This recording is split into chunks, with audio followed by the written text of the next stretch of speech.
Ini untuk hari Isnin untuk segmen Destinasi Ummah, dan seperti biasa untuk makluman anda, segmen Destinasi Ummah dimulakan untuk segmen yang pertama. Dan untuk makluman, hari ini merupakan hari yang pertama untuk kita mulakan segmen yang baru, iaitu segmen bersama Mukmin Profesional. Dan untuk makluman anda, bersama dengan tetamu kita pada hari ini yang berbahagia Ustaz Fahrul Muhammad Jeroy, merupakan ketua editor majalah Solusi, juga penulis buku dan juga merupakan trainer. Beliau merupakan tetamu kita dari Fitrah Perkasa. Jadi kita ucapkan selamat datang. Assalamualaikum Ustaz. Waalaikumsalam warahmatullahi wabarakatuh. Sihat hari ini? Alhamdulillah Mas. Rasa macam agak lama tak kita bersama ya. Rasanya terakhir untuk motivasi pagi ya. Motivasi pagi ya. Alhamdulillah. Kali ini kita diizinkan bertemu lagi. Ya, alhamdulillah. Dan untuk makluman para pendengar, bermula pada minggu ini insya-Allah untuk sehinggalah minggu seterusnya setiap hari Isnin jam 5.15 petang, segmen kita iaitu segmen Mukmin Profesional ya. Jadi anda yang mungkin nak bersama dengan kami, ada persoalan nak bertanyakan berkaitan dengan Mukmin Profesional dan juga nak bertanyakan kepada tamu kita, boleh hubungi kami. Talian kami 0362051500, ataupun anda yang nak menghantarkan SMS boleh typekan saja mesej anda. Typekan IKIM jarak mesej hantar ke 39111, ataupun anda yang sedang mendengarkan secara online bolehlah ke Facebook kami iaitu ke ikim.fm untuk bertanyakan apa saja soalan berkaitan dengan topik kita hari ini, berkaitan dengan segmen kita iaitu Mukmin Profesional. Jadi mungkin ramai juga yang tanya ni ya Ustaz dia, sebenarnya apa gagasan ya Mukmin Profesional ni Ustaz? Mungkin Ustaz boleh terangkan sedikit. Assalamualaikum warahmatullahi taala wabarakatuh. Alhamdulillahillazi hadana li hadza wa ma kunna linahtadiya laula an hadanallah. Wassalatu wassalamu ala Rasulillah wa ala alihi wa sahbihi wa wala. Yang dihormati teman bicara saya pada petang ini, Saudara Masing Alias. Seterusnya kepada yang dihormati pendengar Radio IKIM yang dihormati sekalian ya. Alhamdulillah, bersyukur kita kepada Allah Subhanahu wa taala. Justru pada petang ini kita sama-sama hakikatnya berada di dalam majlis ilmu ya. Walaupun apa yang kita akan berbincangkan nanti insya-Allah berkaitan dengan mukmin profesional, tetapi dia juga dalam ruang lingkup ilmu. Yang mana ilmu ni sangat penting dalam kehidupan kita. Al-ilmu nurun wa jahlun dhalamun. Ilmu itu adalah cahaya, manakala kejahilan itu adalah kegelapan. Jadi mudah-mudahan dengan perbincangan kita akan datang insya-Allah pada minggu ini, dan insya-Allah jika ada susulannya pada minggu akan datang, minggu-minggu akan datang, kita akan dapat menyuluh kehidupan kita. Mudah-mudahan kita akan bertemu dengan ilmu itu, kita akan bertemu dengan kebenaran di dunia dan juga akan bertemu dengan kebenaran di akhirat. Dan saya teringat ungkapan mengatakan, barang siapa yang mencari kebenaran, dia akan bertemu dengan kebahagiaan. Itulah. Jadi buat pertama kali ini saya akan sikit sebanyak menerangkan tentang mukmin profesional. Apakah gagasan di sebalik mukmin profesional ni? Mengapa gagasan ini ataupun pendekatan ini perlu diketengahkan? Kemudian nanti kita akan lihat secara terperinci siapakah yang dimaksudkan dengan mukmin profesional itu, apa sumber ambilannya, dan kita jika ada diizinkan oleh Allah pada masa akan datang, kita akan lihat apa pula kaedah-kaedah untuk kita melahirkan golongan mukmin profesional ni, dan kita akan memperincikan langkah-langkahnya, serta kita akan melihat sikit sebanyak apakah hambatan ataupun halangan-halangan yang mungkin untuk kita atasi bagi kita mewujudkan golongan mukmin profesional ini. Pertama, dalam segmen yang sulung ini ya, saya ingin menjelaskan, saya ingin mengajak para pendengar mengapa gagasan ini perlu diketengahkan. Ya, pertama saya ingin tegaskan bahawa sebagai seorang Islam, kita wajib menegakkan Islam. Kita wajib memahami ajaran Islam, menghayatinya, mengamalkannya di seluruh aspek kehidupan kita, dan kita dituntut oleh memperjuangkannya supaya kalimah Allah tu tertegak tinggi mengatasi kalimah yang lain. Li'ila kalimatullahil ulia. Itu matlamat perjuangan Islam, dan kita lihat bagaimana kita nak memertabatkan Islam ni supaya al-Islam ya'lu wala yu'la. Maksudnya Islam itu lebih tinggi dan tidak ada yang lebih tinggi daripadanya. Jadi kita perlu ada satu gagasan, tak kiralah apa namanya. Mungkin pelbagai gagasan, pelbagai pendekatan, tapi satu matlamat. Dan ingin saya berkongsi dengan para pendengar petang ni ialah gagasan mukmin profesional. Ya.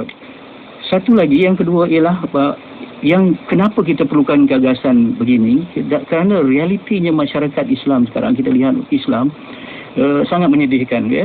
Maksudnya dari segi realiti ataupun keadaan semasa, Islam cuba disinonimkan ataupun diidentikan dengan kemunduran. Ya, maksudnya kalau kita tengok dalam keganasan, kemudian perpecahan, kejahilan, kemiskinan, rasuah dan sebagainya.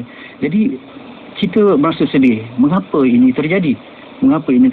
Walaupun kita kata ini semua mungkin strategi ataupun perancangan musuh, tetapi realitinya kalau kita lihat ada, kita tak boleh salahkan musuh setiap masa. Kita kena melihat diri kita. Jadi sebab itu di peringkat antarabangsa telah timbul satu istilah yang dikata Islamofobia. Takut dengan Islam. Padahal masa Islam itu adalah agama yang selamat dan menyelamatkan. Jadi Islam tak seharusnya ditakuti, tak seharusnya fobia kita tentang Islam, tetapi inilah yang berlaku. Mungkin kita boleh berhujah macam-macam, tetapi itu di peringkat international. Tapi kalau di peringkat negara kita sendiri, di peringkat nasional, kita lihat memang sedih realitinya umat Islam. Kita lihat umat Islam ketinggalan dalam bidang ekonomi, dalam bidang pembelajaran di tahap yang tinggi, profesional.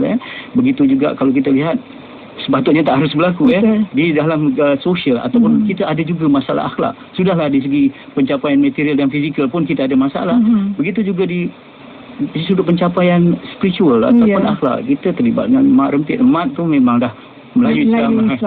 Begitu juga buang bayi ataupun berapa ramai remaja Islam yang terhenti di pusat serenti. Saya kata banyak masalah. Jadi kita lihat memang Islam sedang ada masalah, dan kita bertanya sekarang ni, kita perlukan satu perubahan supaya kita melakukan apa yang diistilahkan mungkin istilah ni masih baru, kalau kita kata proses rebranding balik Islam, tetapi bukan di sudut prinsip dan hukum hakam, tetapi di sudut pendekatan. Kita perlu rebranding balik supaya Islam yang tinggi secara ilmiah tu dapat ditegakkan secara amaliahnya.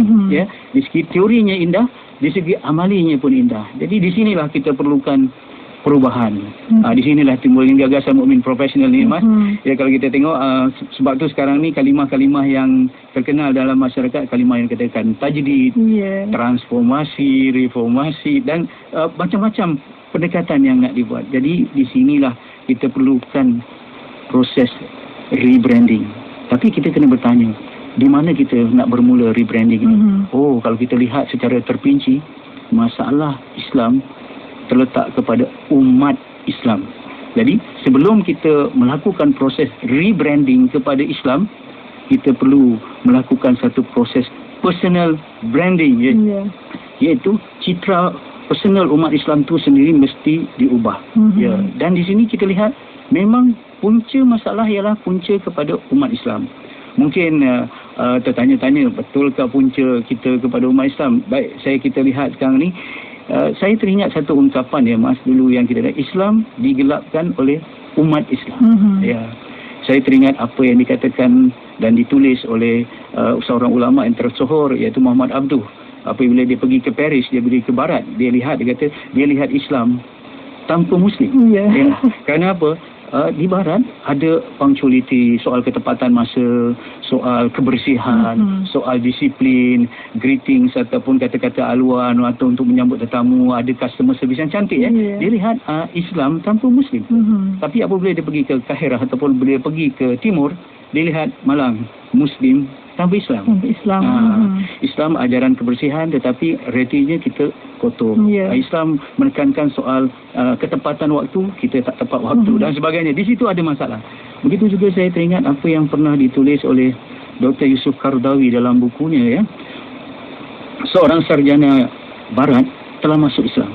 Apa ucapan dia, Mas, apabila dia mula masuk Islam? Dia kata, Subhanallah, yang telah mengenalkan aku Islam terlebih dahulu sebelum aku mengenal umat Islam. Maksudnya macam mana, Mas? Maksudnya apabila dia kenal Islam, dia lihat keindahan Islam di sudut kajiannya, ilmunya begitu hebat, ada segala macam dalam Islam, satu ajaran yang syumul dan sebagainya, sebelum dia mengenal umat Islam. Umat Islam. Jadi begitu yang kita lihat.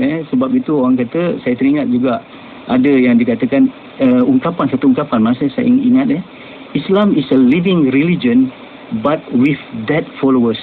Islam adalah agama yang hidup. Islam is a way of life. Islam adalah cara hidup yang semua. Tetapi malangnya ada masalah kepada umat Islam. With that follows.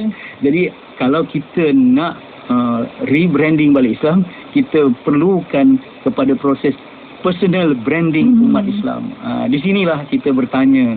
Mungkin kita punya senario tu agak luas.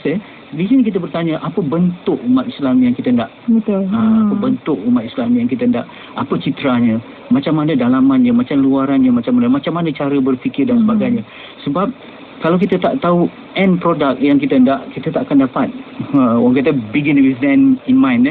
Apabila kita nak mulakan suatu perkara, hendaklah kita dapat visualizekan ataupun kita dapat visualkan bentuk umat Islam yang kita nak, bagi memertabatkan semula Islam supaya dia tinggi dan tidak ada yang lebih tinggi daripadanya. Di sinilah yang kita gagasan mukmin profesional datang, yang dikatakan mukmin itu orang individu yang mempunyai kebaikan, keterampilan, kecanggihan, itu kalau kita katakan begitu, di sudut pribadi, pribadinya baik. Manakala profesional pula orang yang hasil pekerjaannya baik. Jadi bila katakan mukmin profesional ialah orang yang baik kelakuan, profesional pula baik pekerjaan. Apabila kita bertemu, sepadukan, bukan bertemu, bersepadu antara yang baik pribadi dan baik pekerjaan ni, baik pribadi itu yang dikatakan mukmin, baik pekerjaan ni kata profesional. Situlah dikata mukmin profesional. Lebih kurang begitulah Mas okey. Dan juga mungkin kepada anda yang ada persoalan, boleh hubungi kami, talian kami 0362051500, 0362051500, ataupun anda yang nak bertanyakan soalan, nak SMS kepada kami juga dialuk-alukkan, typekan saja IKIM, jarak mesej anda, soalan anda hantar ke 39111, dan juga anda yang nak tinggalkan soalan melalui Facebook kami, boleh ke Facebook kami ikim.fm. Jadi kita akan berehat seketika. InsyaAllah kita kembali selepas ini. Jangan lupa untuk terus hubungi kami 0362051500.